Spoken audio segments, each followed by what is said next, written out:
Chers téléspectateurs, bonjour, brisons le mur du bon sens. C'est Censeur Stoumira. Je vais vous transmettre les nouvelles de la guerre entre Israël et l'Iran, ici Tel Aviv. Lors de cette attaque iranienne, 10 missiles ont atteint leur cible, blessant au moins 27 personnes. On dénombre 7 blessés à Tel Aviv, 5 à Nes Ziona, 3 à Haïfa, et 2 personnes évacuées pour anxiété sans blessure directe. Voici Tel Aviv, au moment où les missiles balistiques iraniens frappent leur cible. L'impact est instantané et une fumée noire s'élève. Récemment, le taux d'interception de l'armée israélienne a considérablement baissé. Alors qu'il atteignait auparavant 90%, il est parfois tombé jusqu'à 65%.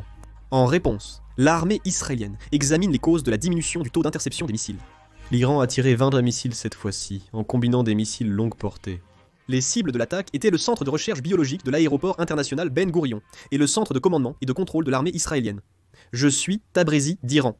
L'armée israélienne déclare avoir mené une frappe aérienne sur l'ouest de l'Iran, une première depuis l'attaque américaine sur les sites nucléaires iraniens.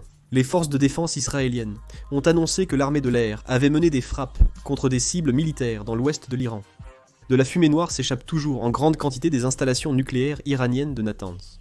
Les médias israéliens identifient actuellement la personne en question. L'armée israélienne censure les médias pour empêcher Al Jazeera de couvrir les sujets liés à Israël. La police israélienne de Tel Aviv contrôle l'identité des journalistes étrangers. L'armée israélienne a détruit 2 avions de chasse F-5 iraniens et a également détruit 8 rampes de lancement de missiles iraniennes dans l'ouest de l'Iran. L'Iran aurait déplacé tous les équipements de ses sites nucléaires. Du 19 au 20 juin, plus de 15 camions transportant des actifs et équipements nucléaires ont été vus à l'installation de Fordo. Il semble que l'Iran ait découvert le plan d'attaque de ces installations nucléaires par les États-Unis et ait déplacé les équipements ailleurs. D'autres indices suggèrent que l'Iran était prévenu de l'attaque américaine. Voici une photo datant du 21 juin 2025. On a confirmé que l'Iran remplissait de terre l'entrée du tunnel du site nucléaire de Fordo avec des camions et des pelleteuses, se préparant à une attaque. L'administration Trump se prépare à une éventuelle riposte de l'Iran et prévoit une attaque de grande envergure contre l'Iran dans les 48 prochaines heures. Selon Reuters, le président Trump est convaincu qu'une attaque contre les installations nucléaires iraniennes, qu'il aurait approuvée, sera un succès. Le Liban a déclaré qu'il éviterait toute confrontation ou intervention concernant la situation actuelle. L'Irak a exprimé sa profonde préoccupation et a condamné l'attaque visant les installations nucléaires iraniennes. Il a déclaré que l'attaque contre les installations nucléaires iraniennes menace gravement la sécurité et la paix au Moyen-Orient, exposant la région à de sérieux risques d'instabilité. Le ministère saoudien des Affaires étrangères a condamné l'attaque américaine contre l'Iran, insistant sur la nécessité de réduire les tensions et exhortant la communauté internationale à redoubler d'efforts pour résoudre la crise.